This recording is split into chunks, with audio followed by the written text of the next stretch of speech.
Sila nakapagkita sa ilang pagkaon, paagi sa pagdakop sa mga sakay at piskis, pagpagpangisda sa dagat pagbaybayo. Nagakabuhi sila kaupod sa katuo sa mga anghito, mga espiritu na nagpapanagwa sa kaho, suba pagkabukiran.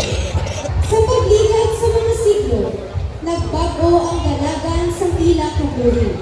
Sa tuwing 1565, nag-abot ang mga Kastila sa ikalong sa pagtumala ni Miguel Lopez de Legazpi na nagdala sa katawan ang imahe sang Senyor sa Angelito.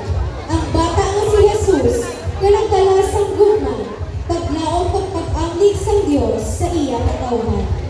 Paagi sa iyang presensya ang pagtuo